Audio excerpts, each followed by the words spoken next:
Have you been diagnosed with depression and struggle with sadness? Maybe you're scared of being criticized. Loss of interest, aches and pain. Always thinking something terrible. Ask your doctor about Effexor XR. Ask your doctor about Cymbalta. Talk to your doctor about Zoloft. So talk to your healthcare professional. Get with your doctor Talk today. Your doctor. Tell your doctor. Contact your doctor immediately. Talk with your doctor.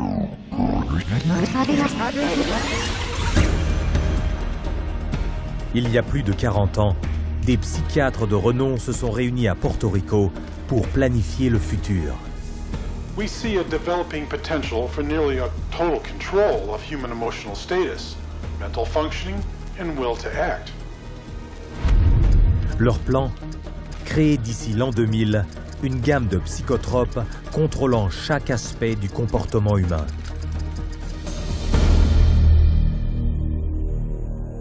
I was diagnosed with depression and put on Paxil. ADD, and I was prescribed Ritalin. General anxiety disorder, prescribed Zoloft. Bipolar disorder, and I take lithium. PTSD, Zoloft. I was on Paxil. When they placed me on Zoloft. They gave me Adderall. I was prescribed Siptamil. Tegretol. Lexapro. Depakote. Stelazine. Adderall. Concerta. Orzine. Prozac. Lorazepam. Effexor. Clonazepam. Ritalin. Dexamphetamine. Paxil. Cylert. Prozac. Adderall. Elavil. Depakote, Wellbutrin, Seroquel, etc., etc.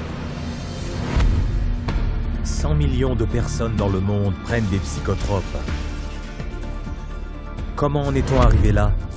Les psychiatres les ont convaincus qu'elles étaient malades. They want you to think you're diseased from birth, and that all those experiences of life, childhood and adolescence and teenage years and adulthood and being a senior citizen, that these are all various stages of disease. Because let's face it, we've all been depressed at one time. We've all been anxious at one time. These are normal emotions that we feel. Every emotional and spiritual problem is reduced to a label. And of course, all of those diseases require pharmaceutical treatments. This is big, big business. Tout en encaissant des revenus considérables, en prétendant être des professionnels de la santé, les psychiatres reconnaissent ouvertement que leur profession n'a aucun fondement scientifique. You don't really have any specific blood tests or other tests that are definitive for any mental illness whatsoever. It would be neat if it would become much more scientific. If you go to my office and you tell me that you're depressed, there's nothing, no blood sample or whatever, no tests. There are not current available tests to verify your diagnosis. I don't use any tests. You do not have a test to say, well, this is this disorder and this is the best medication for this disorder. For many years we thought we had the tests nailed down, but it turned out that they weren't of any value. If you don't know what's causing the symptoms, then to give somebody something to alleviate the symptoms is close to impossible. By the time a drug's approved and it hits the general population, we don't know even 50% of the side effects that are involved with that drug. And these pills cause heart attacks and liver problems and immune system problems and lots of other medical problems. So you're playing with fire.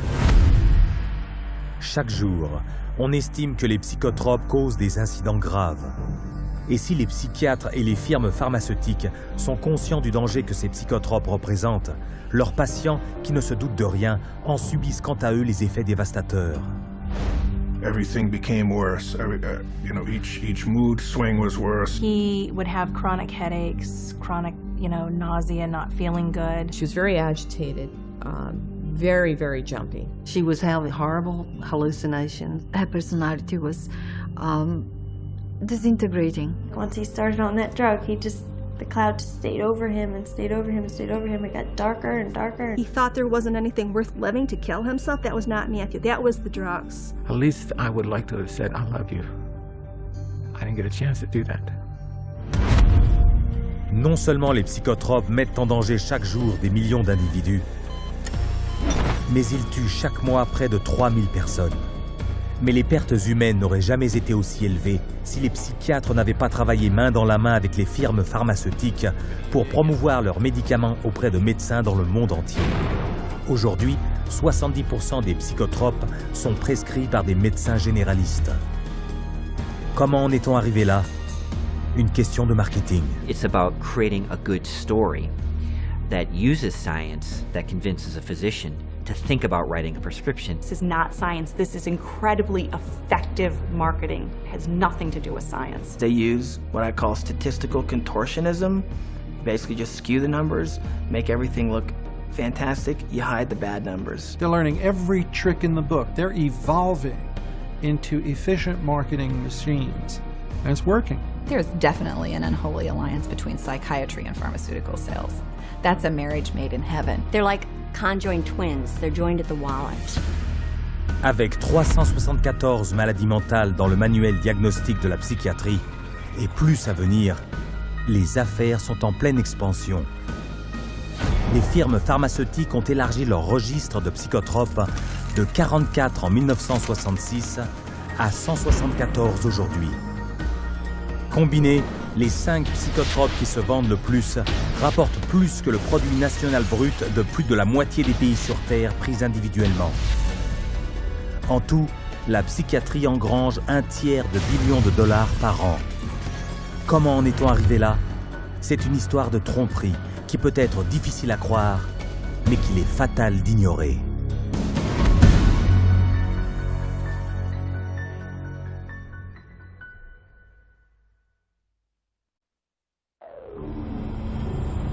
We took him to a psychiatrist, and within a matter of minutes, yeah, she's ADHD, and here's your drug. Went on the Medicaid, and 5 minutes later, he was on Zyprexa. He saw the psychiatrist and prescribed the medicine for 20 minutes.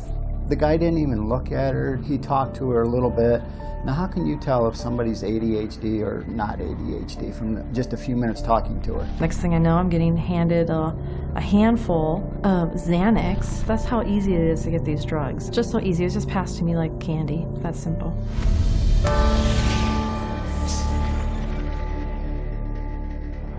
If a person were to walk in off the street, sit down with a psychiatrist, the chances of him being prescribed a drug before he were to leave the office, I would have to put it at 100%. Psychiatrists prescribe drugs. They might have different ways of diagnosing, they might have different ways of interacting with a patient, but it's rare to find a psychiatrist that uses no drugs. The psychiatrists today are, in quotes, admitting they can't cure these mental illnesses, and they're therefore going to manage your illness by using a drug. 50 years ago, a person who was going through a divorce would have relied on family, friends, clergy, and even the family doctor to a certain extent for conversation to work through the issue. They certainly wouldn't have been medicated.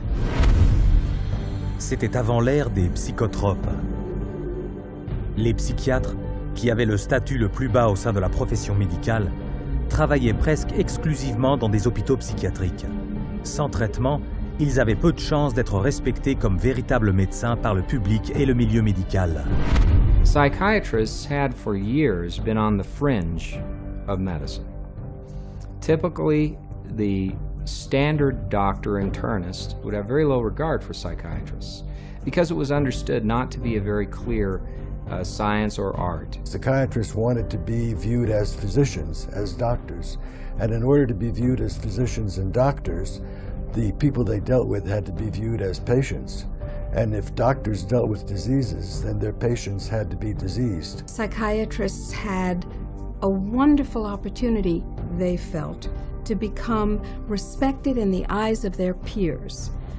They raced to create a whole diagnostic book called the DSM, the Diagnostic and Statistical Manual, which was created by consensus. A group of psychologists and psychiatrists get together, and if they have made common observations, they have a vote and they now classify a new disease. And they give it a number and it graduates into the DSM classification. And it's a dangerous book. It's a book that has many disorders that could apply to any one of us because the disorders are not real medical diseases. And it's things that apply to nearly all of us at times. Are you afraid of meeting new people? Are you afraid to speak in front of a large crowd of people? Does it make you nervous to go and to talk to your boss about a complaint? You can invent a mental disorder based on a checklist of symptoms, and that is exactly how the Diagnostic and Statistical Manual, the billing Bible for psychiatry, works. Depuis la première édition du DSM en 1952, le nombre de diagnostics n'a cessé de croître. Du livret peu épais de 130 pages énumérant 106 prétendus troubles mentaux, le DSM est devenu un volume de 886 pages. Aux États-Unis, les psychiatres doivent utiliser ce manuel pour faire un diagnostic, prescrire des psychotropes et facturer leurs services. L'industrie psychiatrique utilise actuellement le DSM pour encaisser plus de 72 milliards de dollars des assurances publiques et privées. The DSM is used to diagnose and then give a label, and the label is used for billing purposes. That's how they get paid. You have to have a term in the Diagnostic and Statistical Manual in order to then call it a disease and treat it as a disease and write a prescription for it. And so because they can vote it in, they can create, and then the drug industry can just take over and market their drugs for those new disorders. And those drugs were welcomed by psychiatry leaders because it made us real doctors. Of course, first the public had to believe that there was something wrong with them, and that that thing wrong was biochemical, and that that could then be treated by a drug which was supposed to cure all. And so it was relatively easy, I think, to say, well, look, let's start looking at mental illness as fundamentally a matter of chemical imbalance in the brain. Chemical imbalance is a term that's used as a marketing ploy, as opposed to anything that there's scientific evidence to support. Nobody has yet measured, demonstrated, or created a test to show that somebody has a chemical imbalance in their brain. Period. How do you market a drug that restores the chemical balance or corrects a chemical imbalance? How can you do that in good conscience if you don't even know what one is? The whole myth of the chemical imbalance was created to sell drugs.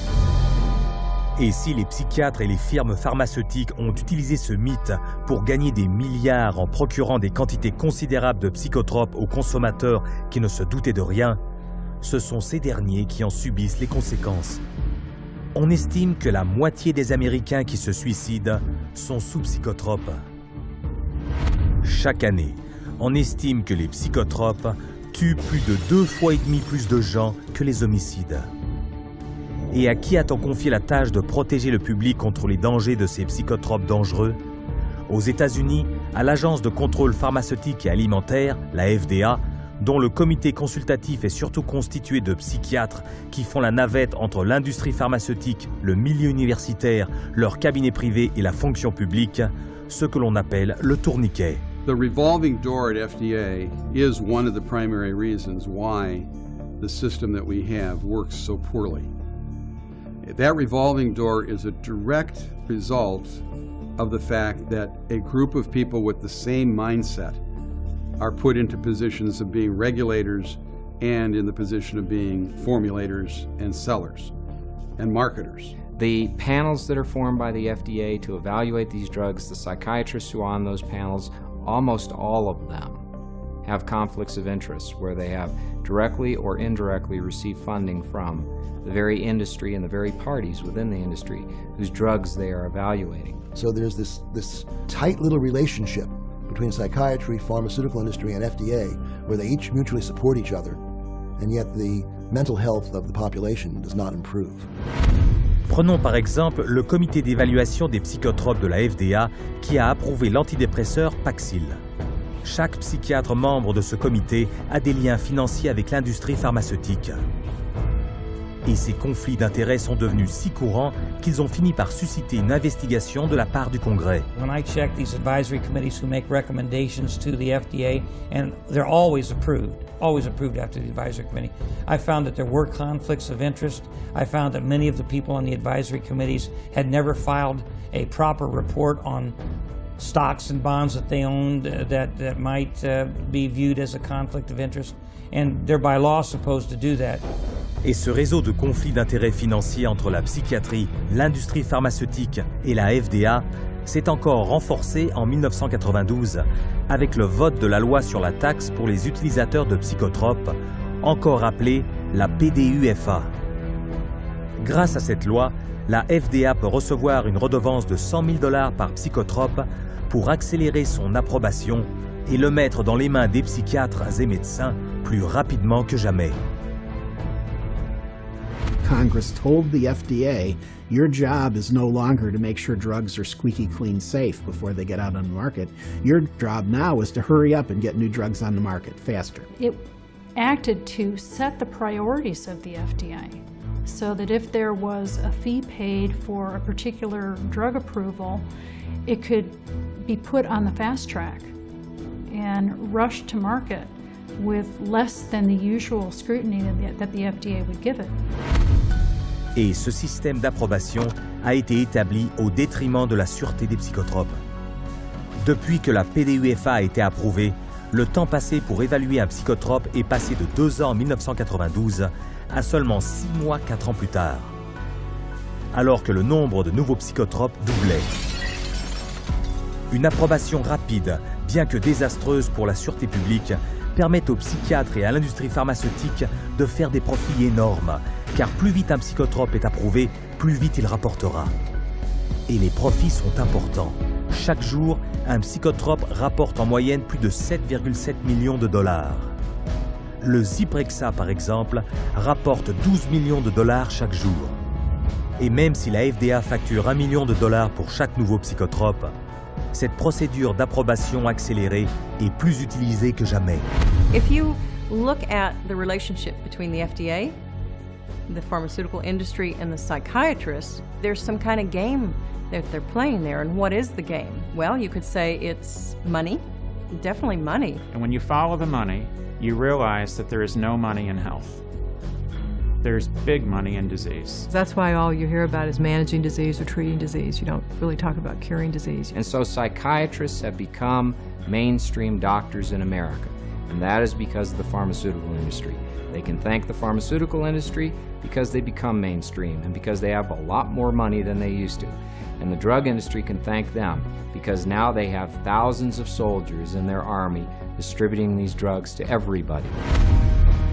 Du plus jeune au plus vieux, personne n'est à l'abri. N'importe qui peut se voir coller une étiquette correspondant à l'un des centaines de troubles factices inventés par les psychiatres, ce qui alimente une industrie pharmaceutique qui engrange des milliards de $. Et chaque jour, les psychiatres s'attaquent à de nouvelles proies. Comment s'y prennent-ils? Avec une autre étiquette psychiatrique.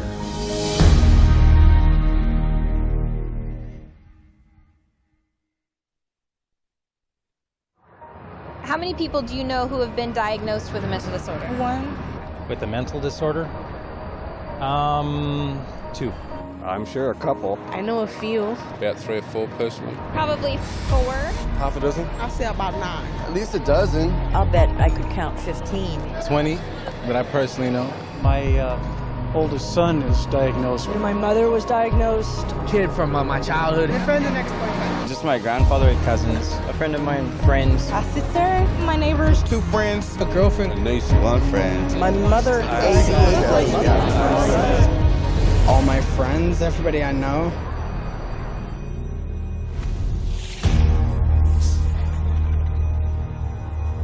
Chaque jour voit son lot de nouvelles maladies mentales. D'où viennent-elles? Des psychiatres, dont le manuel diagnostique et statistique permet de coller aujourd'hui une étiquette malade mentale à n'importe qui sur Terre.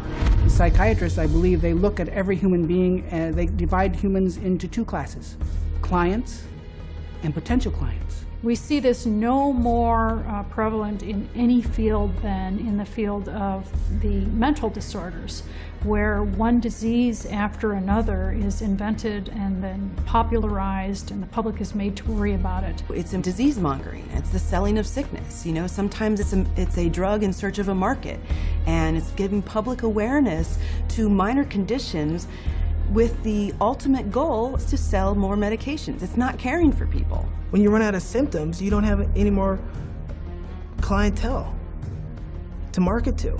So you have to invent disease. And with psychiatric medications, you can invent diseases all day long.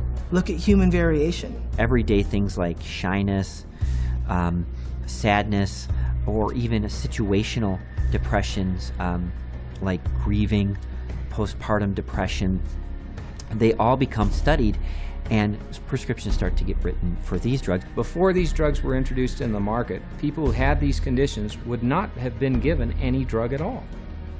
And so it is the branding of a disease, and it is the branding of a drug for the treatment of a disease that did not exist before the industry made the disease.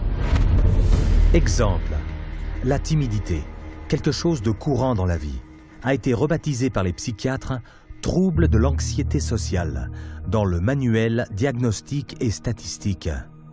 You know, people are nervous. Well, they come up with, say, social anxiety disorder. SAD, they'll call it SAD. And the connotation is that everybody ought to be happy and that here's a drug that can make you happy. So that a common occurrence, which is every now and again everybody's sad, we ought to be treating with a drug. Well, then they'll get this PR firm to drum up business for this. They'll put out all these studies that find, you know, there's so many people afflicted with this SAD, you know, and they'll start putting it in magazines, they'll start putting it on TV, they'll start a patient advocacy group that say, you know, that we're all affected by this, and then they'll come out with Paxil works for this. So they go to the FDA and they said, well, we ran this study and this works for this new invented disorder, and that is SAD, social anxiety disorder. And millions of people suffer from it. And it's purely fictional. It's a normal human emotion that everybody experiences at certain times or another, but they make it into a disease. Paxil, once it got approved by the FDA as the first antidepressant to be used for social anxiety, it took off huge. And it just moved from number 3 in the market amongst its peer drugs to number 1 in the market. Le trouble de l'anxiété sociale est simplement l'un des nombreux troubles psychiatriques fabriqués de toutes pièces pour alimenter le boom des prescriptions de psychotropes. Psychiatrists work to promote what the latest disease is going to be. These days, bipolar is getting that same type of promotion. Everybody's being educated about their bipolar illness, when in fact, we know having emotional ups and downs is distinctly human. Now bipolar is thrown around like water. You've got bipolar, I have bipolar. I'm up today, I'm manic. If I go home tonight and I'm depressed because I'm tired, that shows I have bipolar disease. It's a lot of hokum. Have you ever worried with seeing all the increased media on it that you might have a mental disorder? Yes. And which one is that? I would say bipolar. You know, they talk about bipolar a lot. Bipolar, I've known a lot of bipolar. 2 friends from both of them were like diagnosed with bipolar. My neighbor, she was bipolar. I was diagnosed with bipolar. My mother had bipolar. He was actually bipolar. Schizophrenic bipolar. Bipolar and obsessive compulsive. Bipolar and ADHD. Bipolar disorder. Bipolar, yeah. Bipolar situation. Bipolar. Bipolar. Bipolar. Bipolar. Bipolar. There are 3 personality disorders, and then the most recent is bipolar. And that's just been in the past year. En fer de lance du processus de vulgarisation du trouble bipolaire, surtout chez les enfants, on trouve le psychiatre Joseph Biederman, porte-parole, conseiller et chercheur à la solde de 25 laboratoires pharmaceutiques. In 1996, the drug companies funneled all this money to this Dr. Biederman. He's well known. He's the one that came up and said that there's bipolar disorder in little kids. This was unheard of. There was no bipolar disorder in any kids. He came up with the study and published the articles out all over the world, and other doctors followed his lead that bipolar is in little kids. En raison de la promotion constante faite par le Dr Biederman et ses confrères, on observe une augmentation de 4000% du nombre de diagnostics du trouble bipolaire chez les enfants depuis 1994. Et le nombre d'ordonnances d'antipsychotiques prescrites aux enfants a quintuplé, atteignant à peu près 2,5 millions d'ordonnances. En 2008, le Dr Biederman a été accusé à la suite d'une enquête du Sénat de ne pas avoir déclaré 1,6 million de dollars de revenus personnels provenant de laboratoires pharmaceutiques. Mais les dégâts avaient été faits. À cause de cette lubie des troubles bipolaires inventés par le Dr Biederman, les antipsychotiques ou neuroleptiques, psychotropes parmi les plus forts que l'on prescrive, sont des drogues de choix pour la psychiatrie. Les 3 antipsychotiques qui se vendent le plus rapportent en tout 25 000 $ bruts toutes les minutes. Et même si l'industrie des psychotropes rapporte déjà beaucoup, les psychiatres font tout pour fournir des diagnostics qui la rendent encore plus lucrative.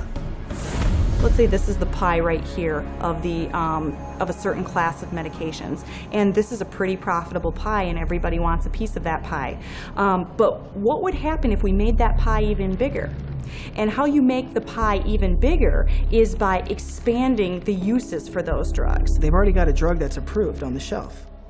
They can just pull it off the shelf, rename it, repackage it, and say, look, we've got a new drug for a new illness. When Prozac's patent ran out, that Eli Lilly had to look for a new source of profits.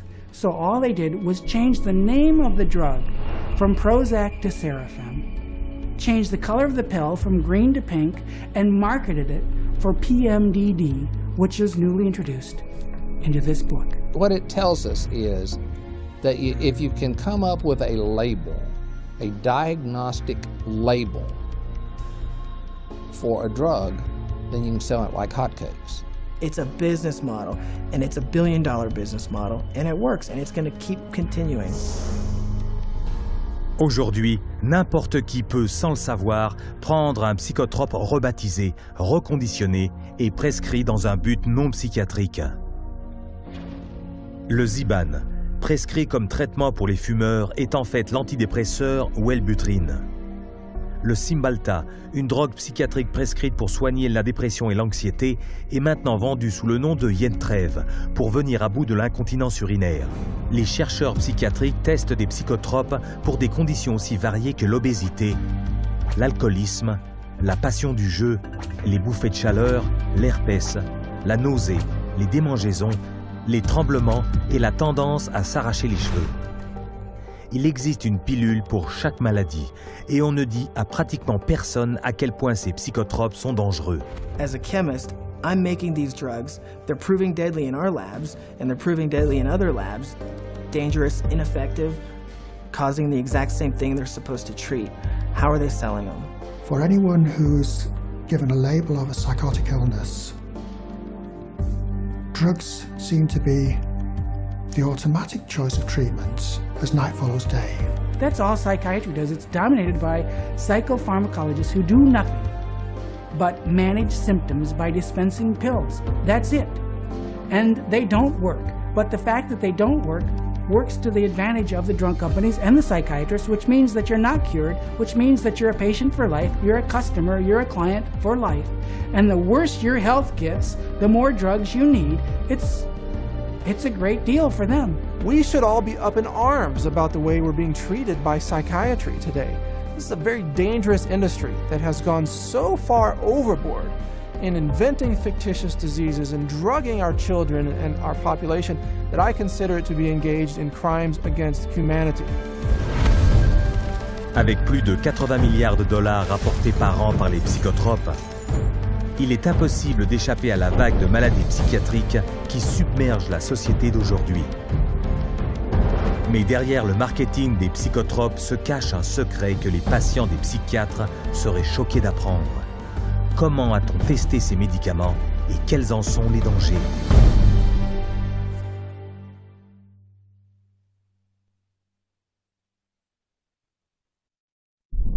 No one knows precisely how these psychiatric medications act. We don't know if I give you a medication if it is going to work or not. There's not a great deal of scientific support for using them. I myself, I try to pick a drug whose side effects might be useful. You have to choose what is the best option. We don't have sure methods. There are no rules. Everything it's an art, really. Often it's trial and error. It's a kind of a trial and error. It's trial and error. Some degree of trial and error, I guess. A blind man's bluff or something like that. You never know if it's the right drug. It's a much more complex subject. There's always going to be huge surprises, and that's what makes it so difficult. The best psychiatrists in the world will mess up all the time.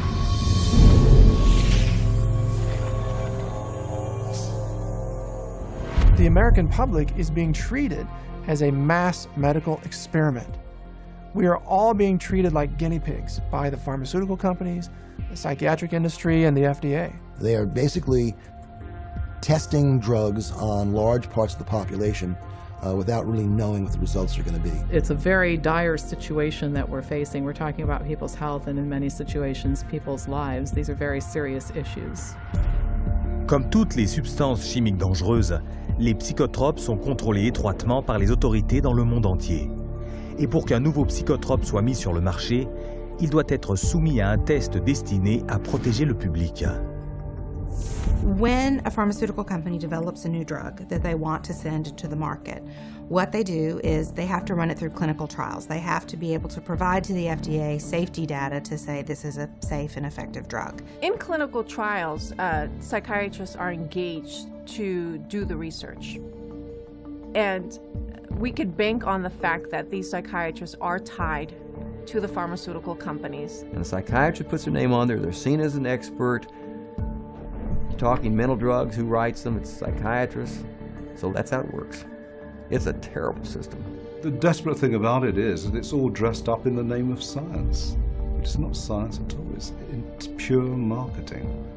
But they get away with it because it's called science. There's really no test, no x-ray, there's no chemistry that shows you have this condition. It's really just the opinion of someone who is probably taking money from pharmaceutical companies to prescribe drugs to people. Where's the biochemistry?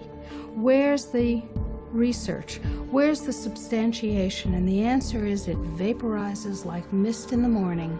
It's not there. Mais le fait qu'il n'existe aucun test scientifique n'empêche pas les psychiatres de faire des essais cliniques avec des psychotropes dangereux. Les essais cliniques suivent un protocole scientifique précis à 4 phases. Les 3 premières étapes de l'essai doivent être remises aux autorités pour approbation. Dans la première phase, on vérifie si le médicament est toxique. Dans la deuxième, le médicament est soumis à des tests pour déterminer quel effet il a sur le corps. Si cette phase est acceptée, on passe à la phase 3. Mais vu qu'aucun laboratoire ne vérifie ni ne mesure de trouble mental, et vu qu'un profit important est en jeu, la recherche de psychotropes est un domaine sujet à de nombreuses interprétations subjectives et à la manipulation. There are many places where you can tweak the study just a little bit with the study design or with the way you gather the data or the way the data are reported. And there's so many different ways you could bias a study. I've seen what they did to the data in these trials. There's no question that they manipulated the data. For example, let's say they had 100 people to start with. 40% drop out. 30% have a positive response. 30% have no response. They then say that they have a 50% response rate, when in fact, most of us would say it's a 30% response rate because only 30 out of the original 100 really responded. And so you can see that that's a little bit of a manipulation of the research data. When they design drug studies, they're only looking at the one thing they want to see. And they don't report all the other things that are happening. Par exemple, l'antidépresseur Cymbalta. Lilly, I believe, in February of 2004, did a clinical trial study. The people in this clinical trial did not have symptoms of depression. And in that clinical trial, there were 11 attempted suicides and 4 suicides completed. One of which was Tracy Johnson, 19-year-old college girl. She did not have any symptoms of depression, and yet this drug pushed her to commit suicide by hanging herself. That shoots the theory down that they say that, people get suicidal because of the, underlying illness that people kill themselves, that these weren't suicidal people to begin with. These weren't depressed at all. These were healthy people. Une abondante couverture médiatique en a résulté. Mais les psychiatres qui faisaient partie du comité d'évaluation des psychotropes de la FDA ont ignoré ce cas de suicide et ont décidé d'approuver le Cymbalta en août.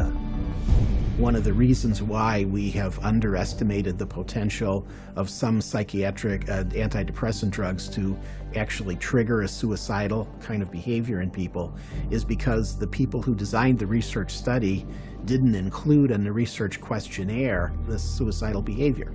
And then you can report that we had 0 incidents of this type of behavior among our subjects. And then the response is trumpeted as if there's something magical about it, when in fact what's happened is a whole statistical tap dance routine that violates good science. However, On the basis of that kind of phony trial, the drug can be marketed. Keep in mind that when a drug is tested in the clinical trials, it's only a very short period of time. The final phase of testing can be anywhere from 5 to 6 weeks. The longest of those studies was 8 weeks.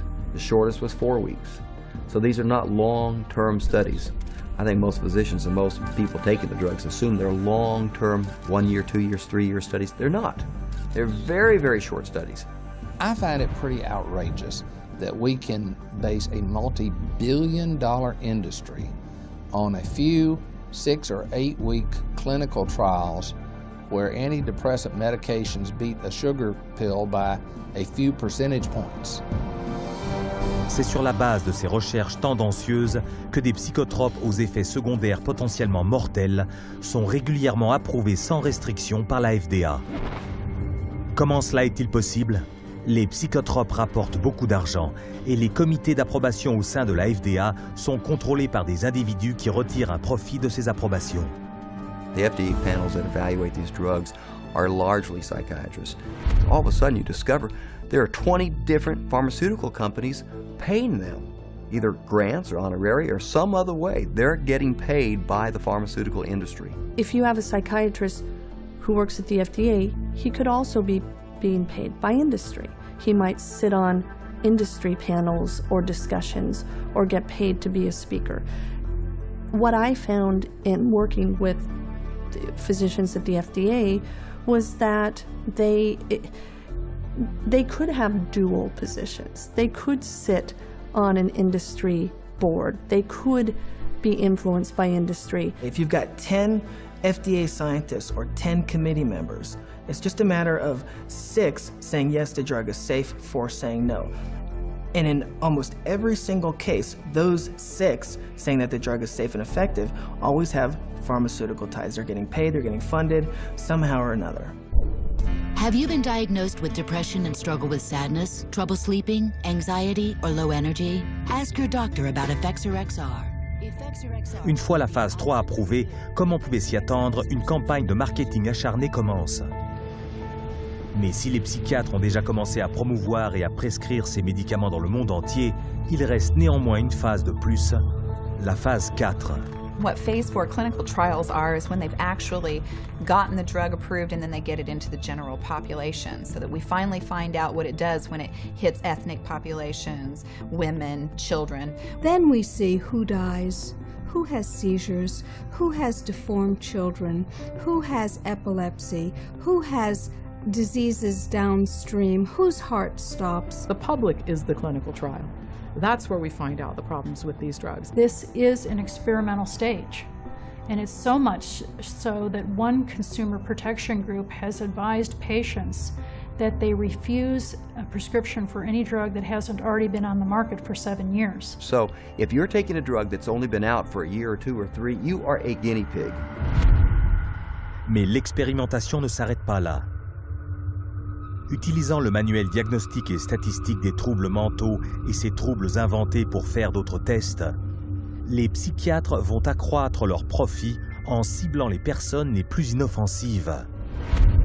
If they test their drugs on children, then they get a 6-month extension on their exclusivity period or patent period.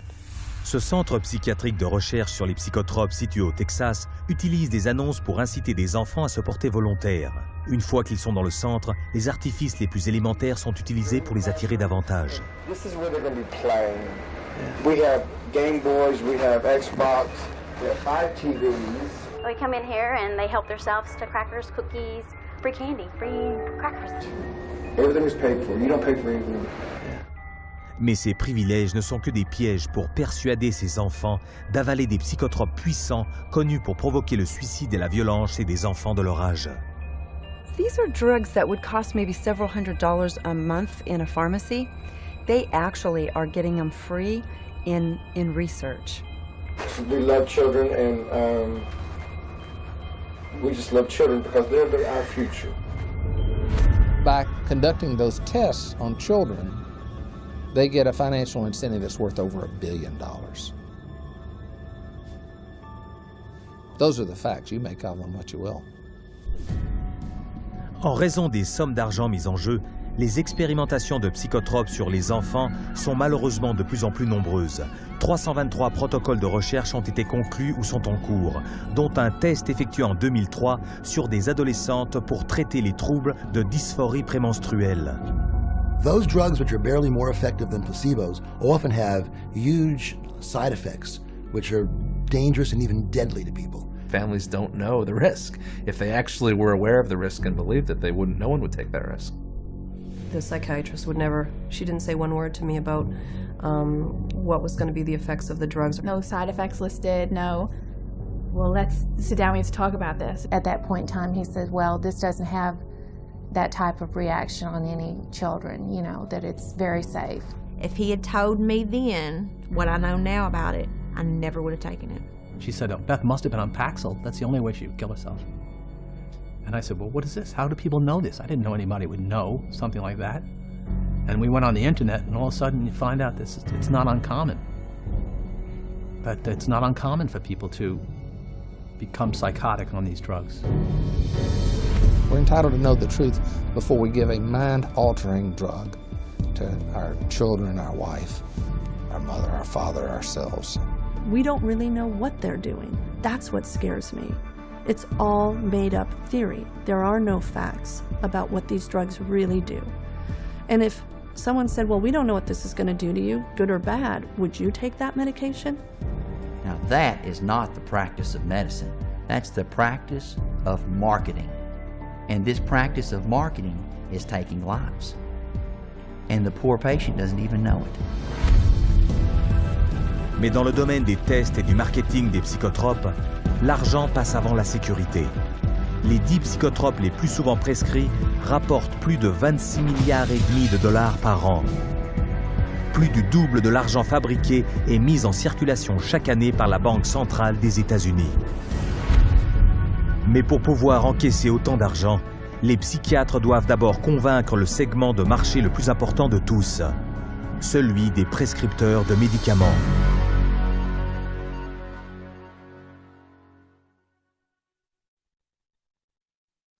The psychiatrists specifically, they're just kind of working as sales agents for the pharmaceutical companies.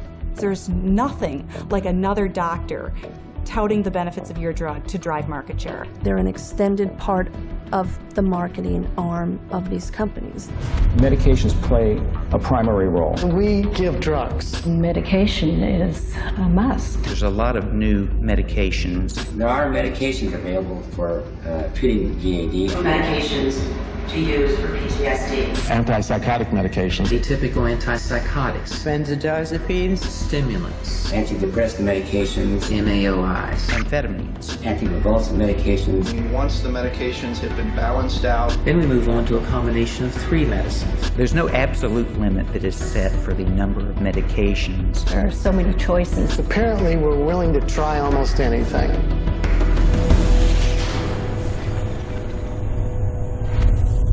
Les psychotropes ne peuvent pas être vendus sans ordonnance. C'est pourquoi les firmes pharmaceutiques embauchent des psychiatres pour promouvoir les psychotropes dans le milieu psychiatrique et médical. Le chemin vers le profit commence dans les écoles médicales les plus prestigieuses au monde, précisément dans les bureaux des professeurs de psychiatrie les plus réputés. Grâce à leur caution, les firmes pharmaceutiques gagnent des milliards en vendant des psychotropes. There are a lot of academic psychiatrists especially who have ties to 10 or 15 or 20 different pharmaceutical companies, and so they're making a very large amount of money. Whether they're professors or whether they work at big, medical institutions, those drug companies will make sure that they've got them on the payroll somehow. They'll have this person feed this information to their other peers, but it's all being motivated through monies being funded by pharmaceutical companies. About 40% of the early stage marketing dollars for pharmaceutical companies go straight to these thought leaders, psychiatrists. Ces accords financiers conclus avec de prétendus leaders d'opinion clés sont très lucratifs. Un professeur en psychiatrie réputé peut recevoir plus d'1 demi-million de dollars par an de la part des firmes pharmaceutiques. These people are still considered the stars of their medical centers because they bring in all this great money from the pharmaceutical companies, and that helps keep the coffers of the medical center full. Universities receive a lot of money from the pharmaceutical industry. Drug companies are building buildings right next to the medical school. They're funding research right and left. The University of Michigan Depression Center received, I think it was $750,000 from Eli Lilly, and all they do down there is crank out this biological view of psychiatry and mental illness and depression. Comme les professeurs en psychiatrie reçoivent des millions de la part des firmes pharmaceutiques pour les universités, il n'est pas surprenant que leur programme d'études soit axé sur les psychotropes. Training programs in psychiatry, the majority of them now are drugs first. You know, you're really a psychopharmacologist in a way when you come out of a psych residency training program. Even when I went to medical school, psychiatrists did talk to patients. Now all they do is write a prescription and send them away. A psychiatrist is trained for one purpose, to administer psychiatric drugs. Les professeurs en psychiatrie ne se contentent pas d'endoctriner les étudiants en psychiatrie et en médecine. Ils vantent aussi les vertus des psychotropes à leurs confrères. D'abord, en réalisant des essais cliniques que l'on fait passer comme objectifs et qui promeuvent à la fois un nouveau trouble psychiatrique inventé et le psychotrope censé le guérir. Ces recherches sont diffusées dans des revues spécialisées destinées à leurs confrères et on en fait mention dans les médias. Mais les lecteurs ne savent pas qu'environ 50% de ces psychiatres n'ont jamais participé à ces recherches. One of the most unethical practices we're aware of is ghostwriting of journal articles, where somebody at the pharmaceutical company will write the paper and the academic physician will put his name on it and get it published in a major journal when he maybe changed 3 or 4 words in the whole article, and the article was basically written as a marketing tool by the drug company, and yet this academic puts his name on it as if he's the author. He has had no part in the study, and also he probably hasn't even read the study results, but he is prepared to receive $10,000, $20,000 to put his name at the front of the research, which gives it added authority. Il est si commun de faire rédiger des articles par d'autres en son nom que même le psychiatre qui dirige le département d'évaluation des psychotropes de la FDA signe de tels articles. The average physician picks that up and reads it. He believes it. And it's not a mystery that he would believe it. It seems reasonable that it's in black and white, it's in a good journal, it's in the New England Journal of Medicine, it must be true. Ces revues sont souvent envoyées gratuitement aux psychiatres et aux médecins sous le couvert de recherche médicale authentique. Mais pourquoi ces revues sont-elles gratuites? Parce que la publicité pour les psychotropes rapporte des sommes énormes à ceux qui les publient. So if you go through a medical journal, you'll see page after page of advertising for bipolar disorder and treatment of using medications, or advertisings for depression and treatment of using medications, schizophrenia. So it's really everywhere.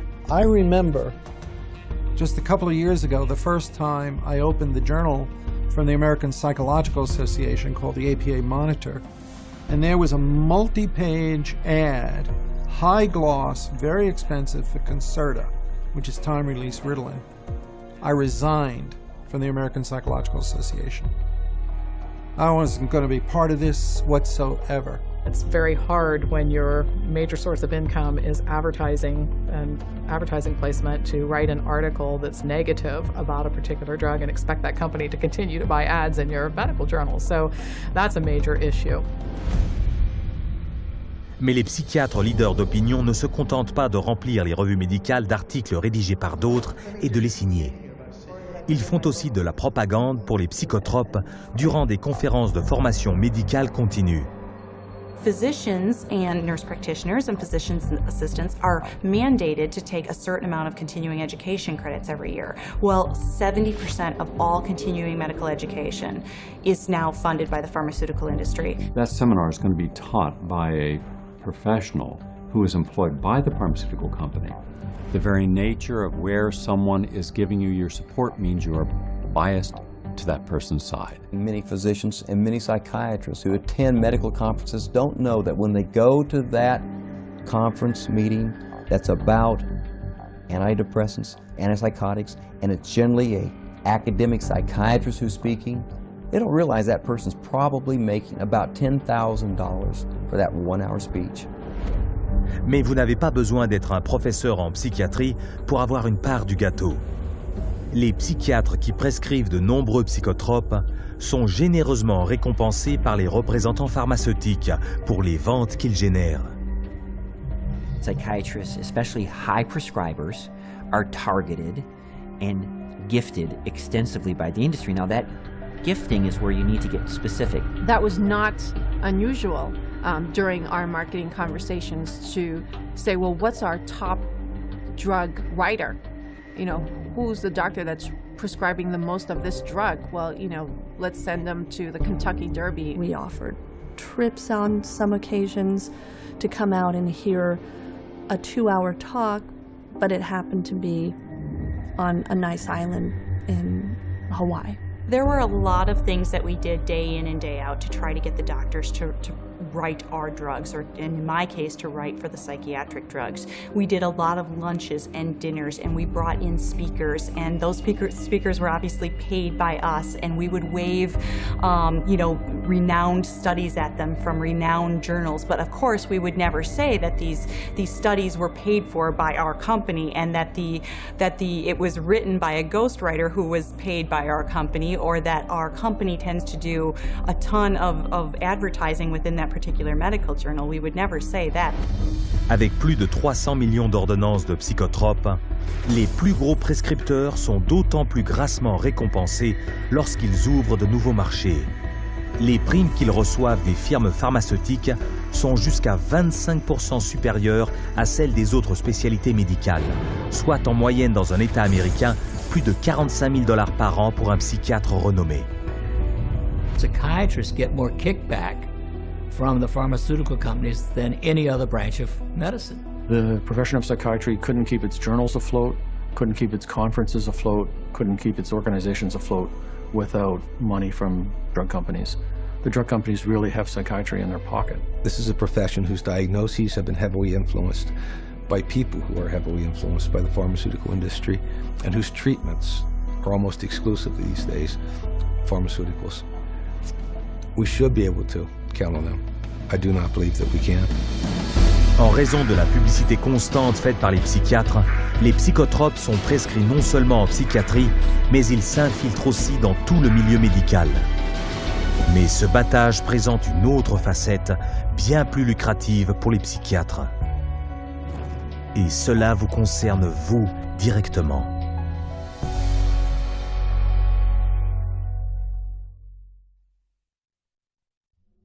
Abilify helps control symptoms of bipolar mania. Ask your doctor about Effexor XR. Paxil, the most prescribed medication of its kind. Prozac Weekly is here. Zoloft, a prescription. Seraphim, PMDD. And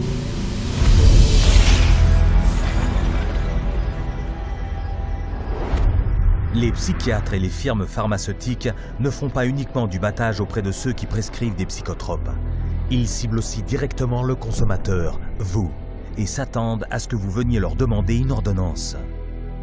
The direct-to-consumer advertising is instilling the notion in every human being that something is mentally wrong, something needs correction.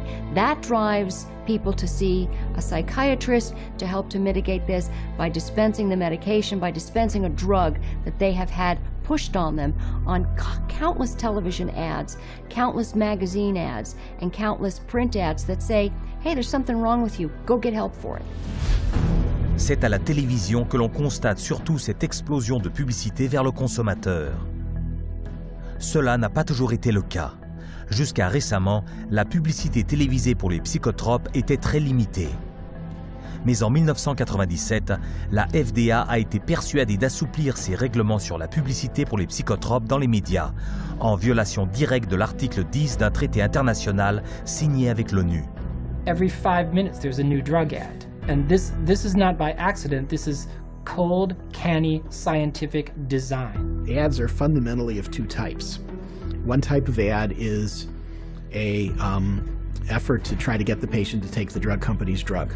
Abilify helps control symptoms of bipolar mania and reduce... But then the second kind of direct-to-consumer advertising is the you're sick and you didn't know it advertising. You could be suffering from generalized anxiety disorder. Because they want to create sales, so what they're going to do is tell people, do you have these symptoms? Do you have this disease? Do you have this particular condition? But they hit it so hard on television that people say, ask your doctor, ask your doctor. Every commercial is a referral to the doctor. See, they're working for each other. Ask your doctor about Cymbalta. Depression hurts. Cymbalta can help. I can go to my doctor and say, here are my symptoms, and walk out with the prescription I want. I can ask for a drug by name, and most of the time I'll be given drugs. So basically I'm my own doctor. The industry defends what it's doing by saying this is some kind of public health education campaign. And I'm sorry, I think if you go to an advertising agency, you're advertising. Dès le début, la publicité télévisée pour les psychotropes a connu un succès phénoménal. Les 3 premières années, les ventes de psychotropes ont augmenté de 250%. L'industrie pharmaceutique dépense 2,9 milliards de dollars par an pour la publicité télévisée et fait maintenant un chiffre d'affaires plus haut que jamais. Une fois que les patients affluent dans les cabinets des psychiatres, ils se font prendre au piège avec un autre stratagème de vente, les échantillons gratuits. The industry is willing to give out millions of dollars worth of free samples because it generates billions of dollars in sales. You want a prescription and you want Prozac written forever as a maintenance therapy. So you establish that with some free Prozac up front. Here, take this sample, it doesn't cost you anything, and then if you like it or if it seems to work, then we'll make a prescription, but you're going to have to pay for that prescription. The sample is free. So it's really a marketing technique. They got a cash cow. Zero refill means you've got to go back to the doctor for another consultation, for another subscription, and it just goes forever. This is business. This is money. Leur marketing direct auprès du consommateur est parfois positionné en tant qu'information publique. Les psychiatres utilisent régulièrement les médias pour avertir le grand public des dernières épidémies de maladies mentales et lui fourguer le fruit de leurs dernières recherches. Ils écrivent des articles pour les journaux et les magazines qui soutiennent leur campagne de sensibilisation à la santé mentale. Même les associations de soutien des malades qui prétendent offrir des informations impartiales sur les psychotropes sont, si l'on y regarde de plus près, contrôlées par des psychiatres et subventionnées par l'industrie pharmaceutique. They were started specifically by the industry themselves, and the public isn't informed of that. You know, it's basically a great big lie to the public that they think they're going to a charitable organization that has their best interest at heart. Par exemple, l'association SHAD, pour enfants et adultes souffrant du trouble du déficit de l'attention, est l'association qui reçoit le plus de subventions des fabricants de psychotropes. Stephen Plog est un ancien cadre de SHAD. When I became the CHAD coordinator for Las Vegas, they gave me a manual, and in it it said, we want to provide unbiased information to help and support people who have ADD. For the next 30 days, we put 22 parents and their kids on a program with lab tests to find out what their causes were, eliminated their causes, they got prescription-free, medication-free, side-effect-free, and they got better with their self-esteem, and they became actually happier, healthier, and more successful. Chad found out about this, called me up and says we do not allow people to talk about nutrition in any of our seminars. We only prescribe going to a psychiatrist who will only prescribe drugs and therapy. So they said you can no longer work with us, and they fired me for simply recommending that parents go get a lab test, find out what the causes are, and eliminate the causes. They do not allow that. They only allow medication and psychiatric treatment. Les associations psychiatriques de soutien aux malades font aussi la promotion des traitements à base de psychotropes en utilisant des questionnaires marketing qu'ils font passer pour des questionnaires médicaux. You can take a survey of maybe 16 questions. And if you are a normal human being who's lived through ranges of emotions, of normal life experience, if you've known the exhilaration of the birth of a child, a niece, a nephew, and the devastation of a divorce and the loss of dreams, and answer honestly to those questions, you will diagnose yourself as bipolar. And the instructions that come back along with the diagnosis or the warning that you're probably bipolar say, print this out and take it to your doctor. Pour montrer à quel point il est facile d'aller sur Internet, de répondre à des questions personnelles et de se retrouver avec un diagnostic psychiatrique, voici quelques bénévoles choisis au hasard, des gens de tout âge menant une vie normale. Do you feel sad, blue, unhappy, or down in the dumps? Sometimes. I've had periods of great optimism and other periods of equally great pessimism. Yeah, that happens a little bit. I get tired for no reason. Sometimes. My life is pretty full. Not really. For no apparent reason, I sometimes have been very angry or hostile. It's hard for me to concentrate on reading. I am restless and can't keep still. My heart beats faster than usual. I have trouble sleeping, shortness of breath, gained weight, trembling hands. I have an idea that most of these are going to be sometimes. Everyone has. As in everybody? Somewhat. Somewhat true. Just a little. Oh yeah, I am. Alright, my score totaled 42. Bipolar disorder, moderate to severe symptoms. Wow. The answer reflects on the presence of depressive symptoms. Currently suffering from an anxiety disorder. I may be suffering from bipolar 1. Minimal to mild depression. An obsessive compulsive disorder. Guess that means I'm a psycho. Guess I'll go to a psych. Try to see if I could work it out, get some meds or something. Résultat, des troubles mentaux ont été diagnostiqués chez 50% de ces personnes à qui on a conseillé de suivre un traitement. De la sorte, la moitié de la population américaine, 150 millions de personnes, pourrait être catégorisée comme mentalement malade. Now you have a direct line of consumers just walking in with a little pre-survey that says that they potentially can have bipolar, ADHD, stress, anxiety, any of those categories, and they just need to take this assessment tool and say, okay, that basically that is what you have and here's your drug. Les psychiatres veulent maintenant rendre ces tests d'évaluation obligatoires. Par exemple, le Teen Screen, ce soi-disant programme de prévention du suicide, permet de faire des tests de santé mentale sur des élèves afin d'établir un diagnostic et de leur administrer des psychotropes. Des adolescents normaux, comme Chelsea Rhodes, se rendent un jour à l'école et rentrent chez eux étiquetés malades mentaux.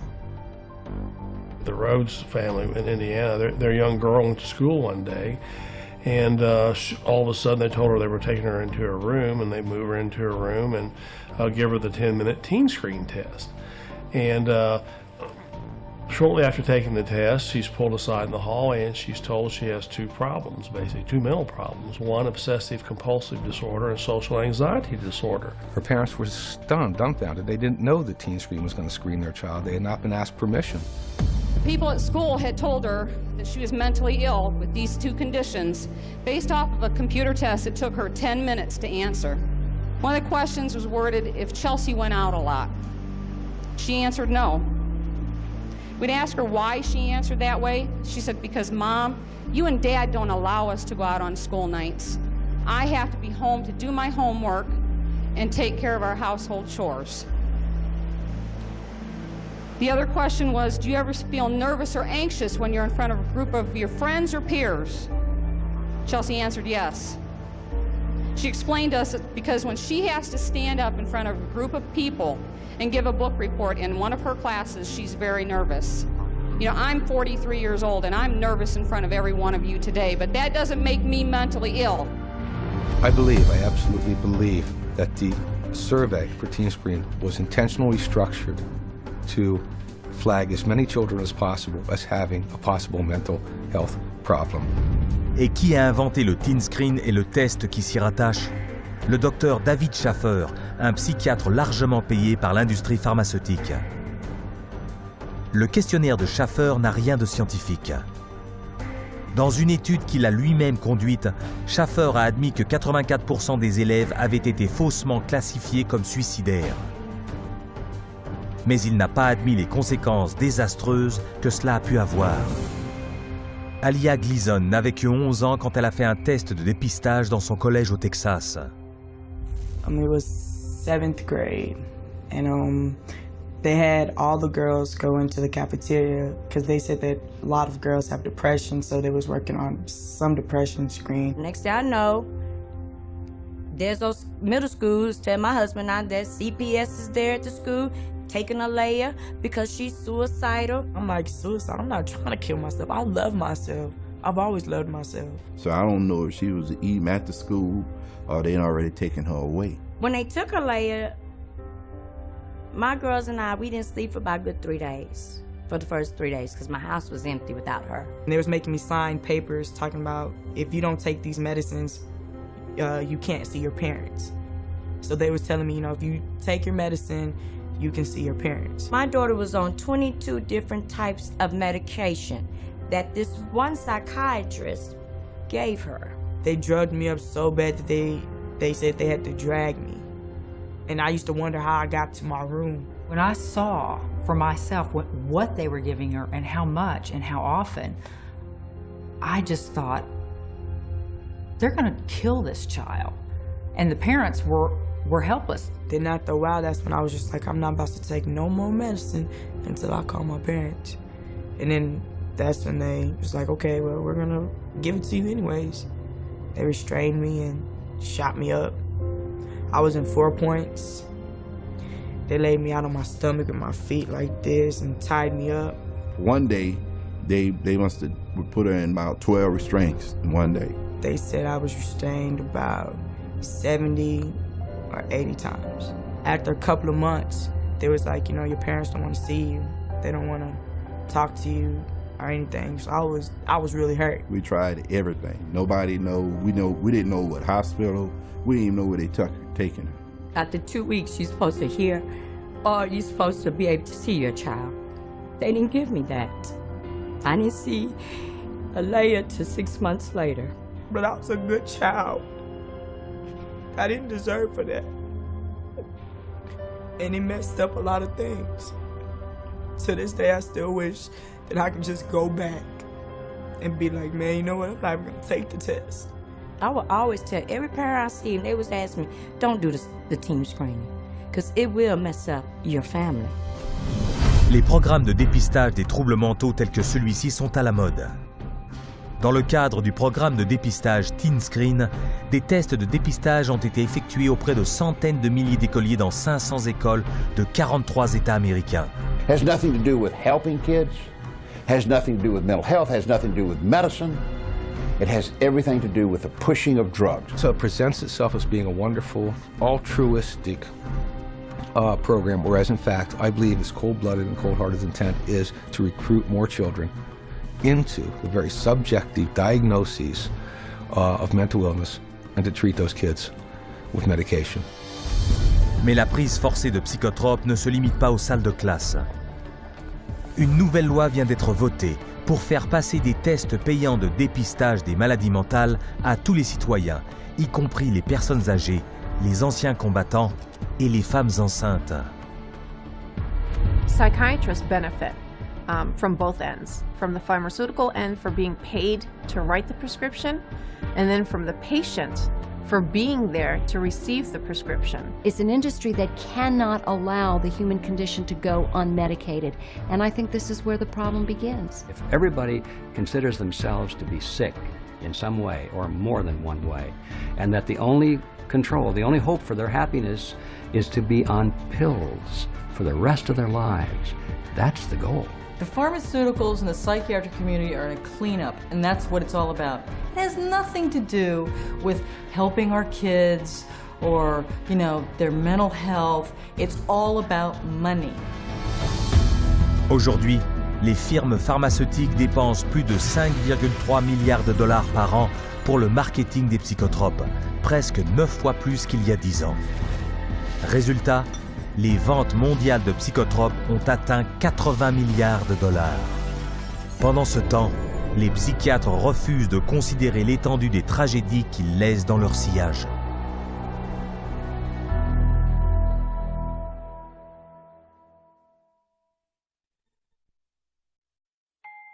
I'm 10 years old, and I'm going to read, I think, the side effects of a drug called Daytriana. The drug Adderall. Luvox. Cymbalta. Gyudon. Lexapro. Namenda.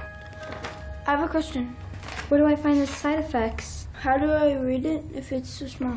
Just a bunch of letters squished together. I can't read this. This is the side effects of the drug. Side effects. Stroke.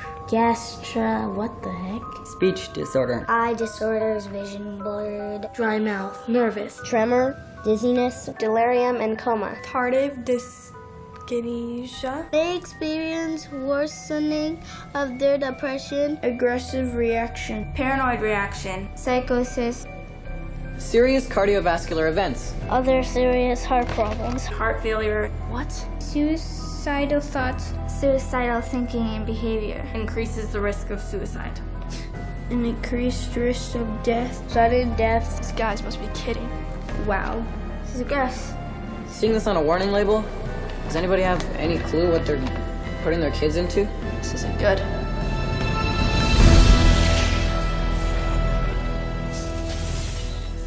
No drug has side effects. They're all effects. Side effect is just a way that doctors explain away the effects that they don't like or you won't like, but they're effects. These are the effects of these drugs.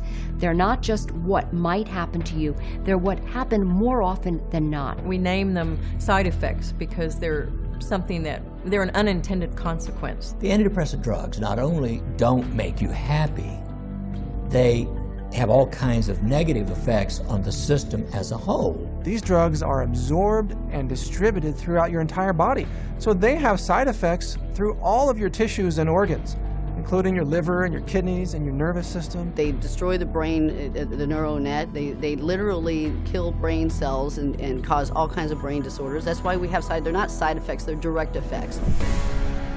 Mais si les psychiatres minimisent continuellement les effets de ces médicaments sur la santé, ils les reconnaissent ouvertement devant nos caméras. I think I tell them the main side effects.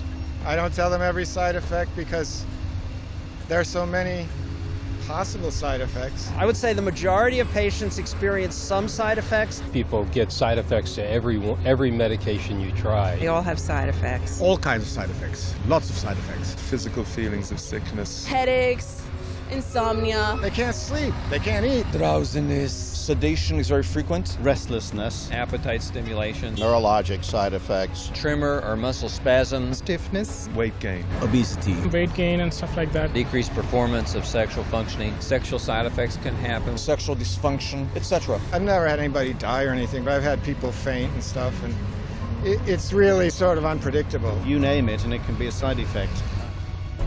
Et pourquoi les psychiatres ne peuvent-ils pas prédire les effets secondaires que vous ressentirez? Parce qu'aucun d'eux n'a la moindre idée de la façon dont leurs médicaments agissent. At least with street drugs, people know that they're dangerous, that they should be off of them. With pharmaceuticals, people are told they're safe to take every day. Mais les psychotropes sont loin d'être sans danger. Et on en parle de plus en plus en raison de leur toxicité et des décès qu'ils entraînent. Some of the side effects that have become of concern lately are suicide, increased risk of suicide, increased risk of homicide.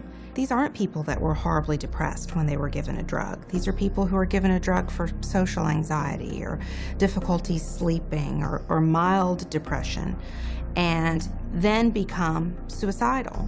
And so when they become suicidal and they kill themselves, what the doctor does is go back and say, oh, well, it's because they were depressed. The label itself, the disorder, is what is blamed for the side effects, when in reality, it's the drug that is causing the side effect. It is the drug that is the problem.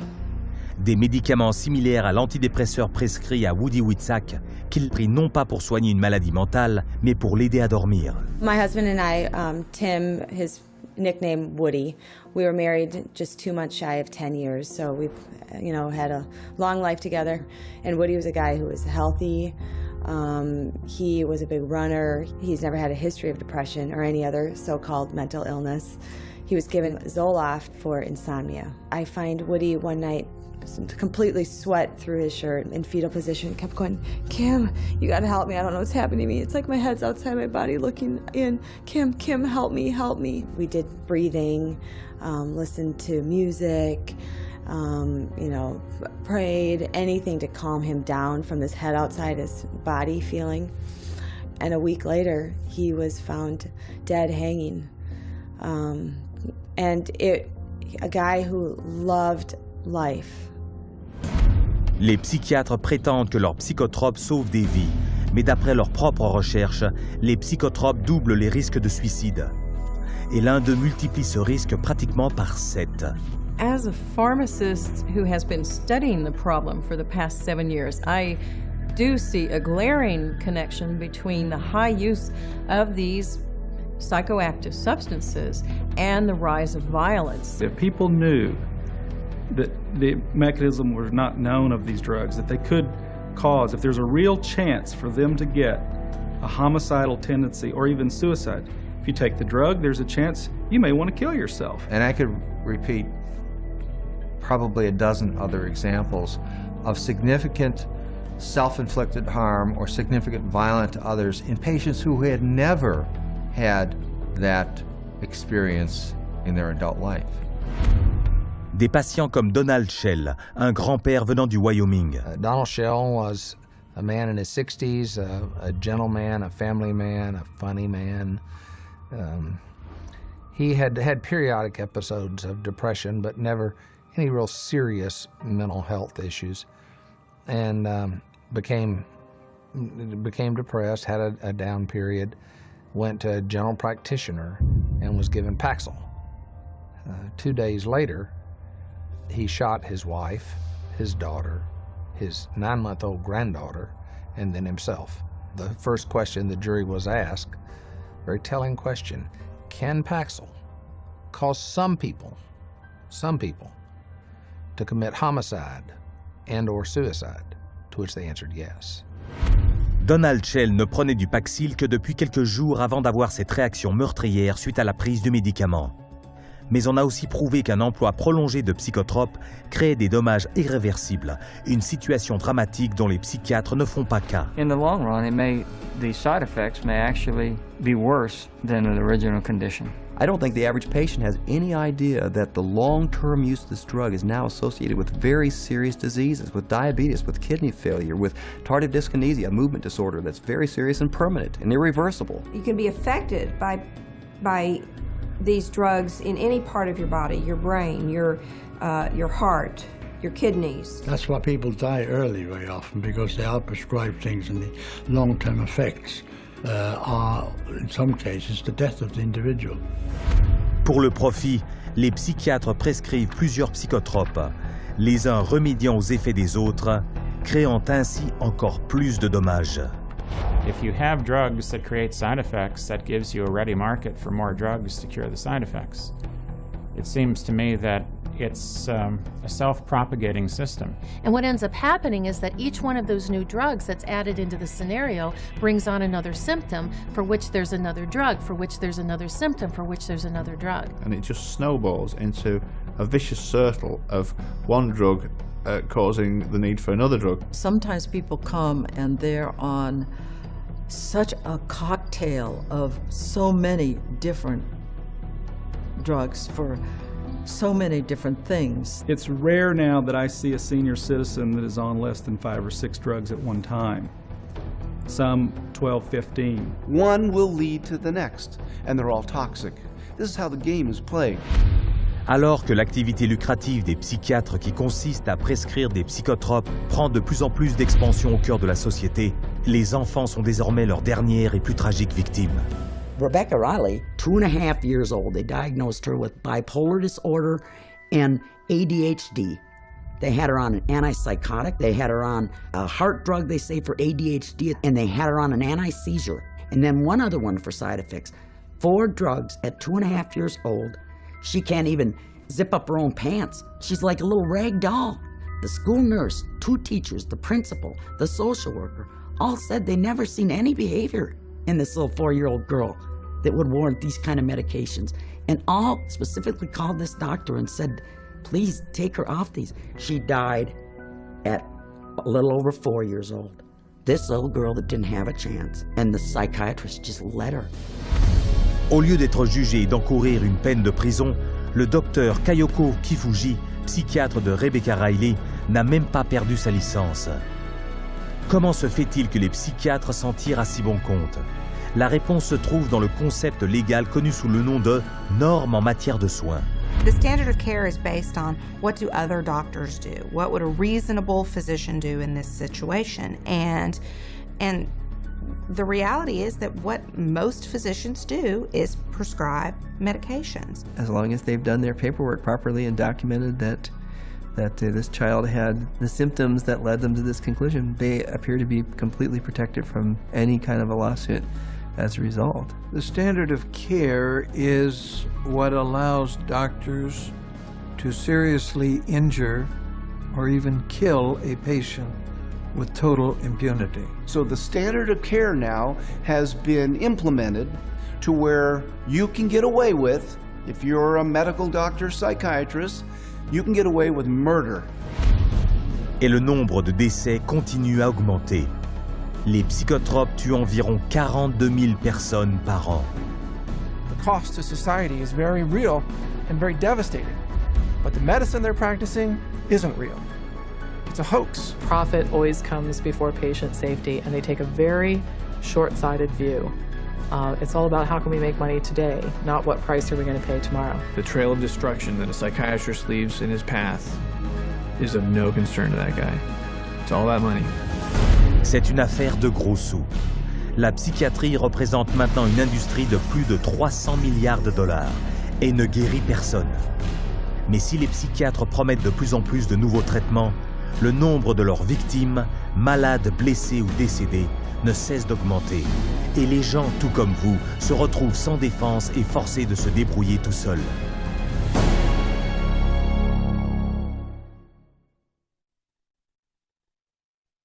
My wife and I are blessed. We have 7 children, and we love them all. They're all our favorites. Each child we have is our favorites.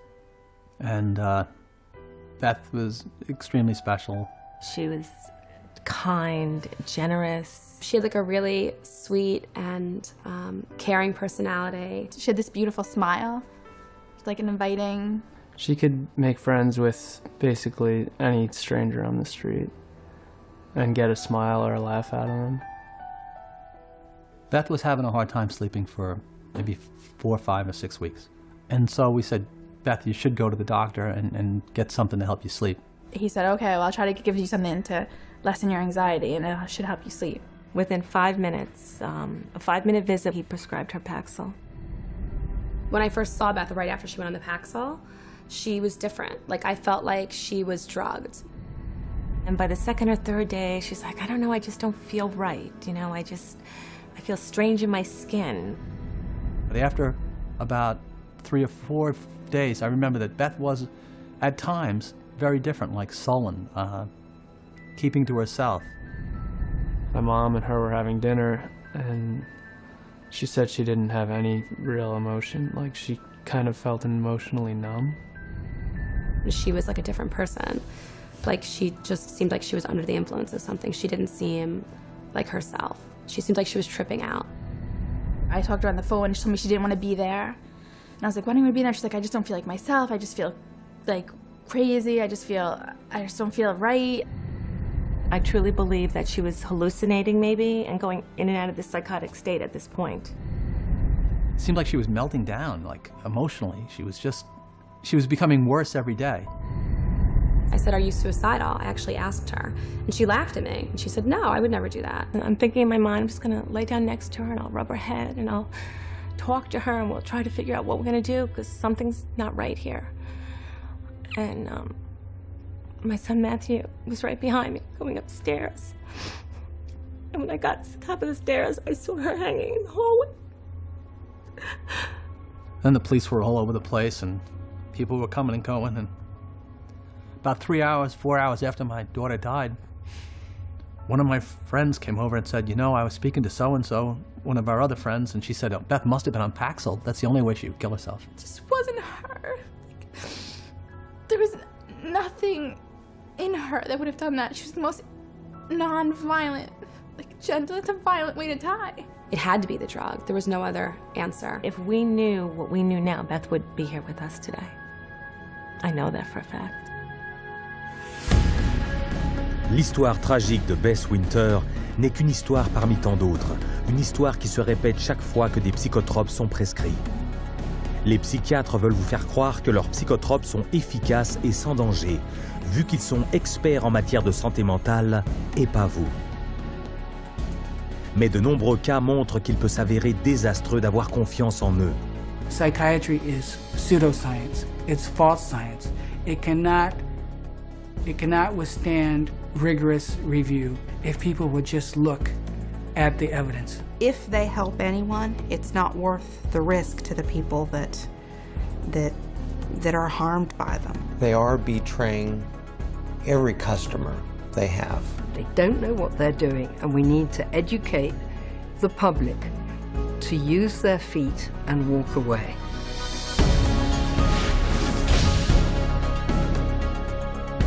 Comment le public peut-il être davantage informé? En exigeant le respect d'un droit médical essentiel, peu connu des patients, mais que les psychiatres connaissent très bien.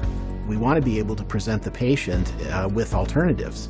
And one of the central ideas in ethics is informed consent. The components of informed consent are letting the person know, first of all, what the diagnosis is and what it's based on so that they can say, this is why we need to treat you. And secondly, what the treatment is. Every patient in the healthcare system has a right to informed consent. That is, they have a right to be told the risks and benefits of the treatment, the risks and benefits of alternative treatments, and the risks and benefits of no treatment at all. Patients should be totally informed, fully informed about every medication that the psychiatrist offers to them to take or says they should take. Et les études confirment que le public ne reçoit que peu d'informations complètes et exactes au sujet des psychotropes. Quelles informations complètes et exactes une personne devrait-elle recevoir avant de consentir à prendre des psychotropes? Les médecins et spécialistes présentés ici ont une grande expérience dans ce domaine. Premier argument qu'ils avancent, les troubles psychiatriques ne sont pas de véritables maladies qui nécessitent des soins médicaux. It's true that there's no biological findings that really support any of these psychiatric diagnoses being medical illnesses. And the burden of proof really is the other way around. It's not that you have to prove that there is no biological science. The burden is on psychiatry to prove that there is. There's no blood test. There's no lab test. There's no X-ray. These are just clusters of behavior that a group of psychiatrists have voted that it's a disease.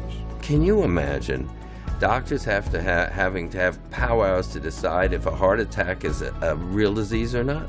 No, they don't have to decide that. They don't have to have a vote on that. They should be asking the doc, geez doc, where's the chemical test for that? Where is the objective test for this? And I guarantee you that they'll be told, we don't have a chemical test for that. There is no such thing as a chemical imbalance. And any psychiatrist that you talk to, if you ask him this question, they'll all admit it in private, but they won't admit it in public. It's a scandal. So this is all subjective. Nothing objective about psychiatry. Deuxièmement, il n'existe aucun document scientifique prouvant que les psychotropes guérissent le moindre trouble mental. Since there is no measurement for these psychiatric diagnoses, because they're really just subjective, for the same reason, there really can't be a measurement for the effects of the drug. In terms of medication, the evidence that's claimed is the medications are highly effective and not very toxic. But actually, in fact, the data in psychiatry are very clear that that's not true. What is true is that the medications are barely, if at all, more effective than placebo. You're selling drugs to people under false premises, under a disease that's been invented. So how do you measure efficacy among a disease that doesn't even exist? Troisièmement, les psychotropes camouflent les symptômes tout en créant des effets secondaires graves à court et à long terme. Whatever problem you're being treated for, whether it's depression, real or otherwise, or cardiovascular disease, medicating away the symptoms is not solving the problem. The patent medication gives the appearance of having helped because in the short term, it usually doesn't show the bad effects that are going to happen in the long term. So it's very deceptive. The longer the patient's on the medication, the worse the prognosis is. None of these medications hit precise targets. You begin accumulating all kinds of collateral damage. In other words, other organs in the body are actually harmed. So for the first time, we're seeing kids in grade school or middle school who have type 2 diabetes and who have the beginning stages of cardiovascular disease. So you see Parkinson's disease, you see tardive dyskinesias, you see other movement disorders. Is it true that we're now seeing a lot of deaths from psychiatric drugs? Absolutely yes. Quatrièmement, les psychotropes peuvent créer un état de dépendance aux médicaments. One of the hallmarks of informed consent with psychiatric meds is you have to discuss the potential for addiction. The vast majority of psychiatric drugs create psychological and physical dependency. Most patients that I've seen that were on these drugs have difficulty getting off of them. It's rare for somebody to just be able to stop it without a problem. Cinquièmement, la plupart des troubles mentaux proviennent d'une maladie physique. Many physical conditions can cause mental problems or what pose as psychiatric symptoms, but the psychiatrist, in the records I've reviewed, psychiatrist does not do an in-depth study of what could be causing the problem. And if the doctor isn't taking the time to find the cause of those symptoms, then unfortunately those symptoms may continue and there may be a serious underlying medical disorder that's being overlooked. The question is it better to treat depression with a drug, or is it better to treat depression by trying to figure out what caused the depression and working it out with the patient? Dehydration can make you exhibit symptoms of depression. Sleeplessness can make you exhibit symptoms of depression. Eating a terrible diet, hypoglycemia, being sedentary, all of these things are biological reasons for having symptoms of depression. I have in my practice children who are misdiagnosed as having ADD, ADHD, who really have Lyme disease. 70% of all what are classified as mental illnesses actually have a physical cause, a physical problem causing that. Sixièmement, quel que soit l'état émotif ou psychologique d'une personne, il existe des méthodes alternatives efficaces qui ne comprennent pas de psychotropes. Once you've proven that there is no problem in the body and that there is no malfunction in the brain, then you have to begin to address these other levels of the self. And I think that's what psychiatry has completely stopped doing. There are very few conditions that cannot be treated by other methods than the use of drugs. Any forces that impinge on medicine that make us think that the drug approach is the only approach is undermining good patient care.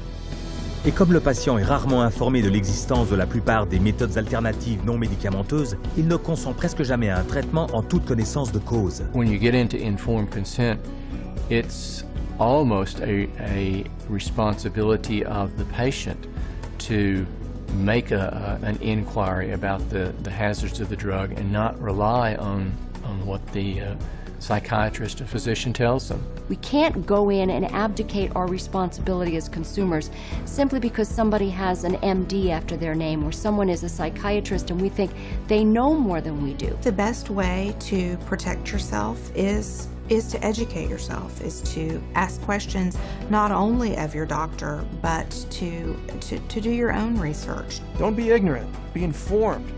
Get information from as many places as you can. That's how you'll be an intelligent, skeptical consumer, and that's how you will protect the safety of yourself, your children, and your entire family from this industry of death known as modern psychiatry. De même que la psychiatrie s'est infiltrée partout dans la société au cours des 50 dernières années, il en est de même du dopage de psychotropes. Mais il existe un moyen de dénoncer ces mauvais traitements médicaux en rapportant tout sujet de plainte et tout effet secondaire des psychotropes auprès de votre Agence nationale de contrôle des médicaments. Aux États-Unis, l'agence fédérale MedWatch.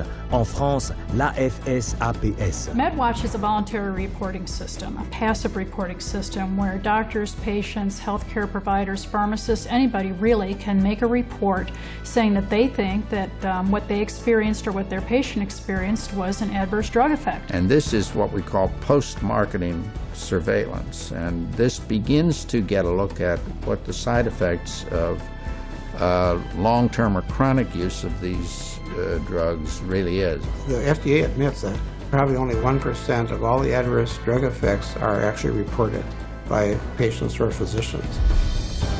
Ce n'est qu'en rapportant tous les effets néfastes des psychotropes que l'on fera connaître l'horreur que constitue le fait d'être dopé à coups de psychotropes. Les faits vous ont été donnés. Montrez cette vidéo à votre médecin et ne permettez pas que vous, vos amis et ceux que vous aimez soyez les prochaines victimes du marché très lucratif des psychotropes.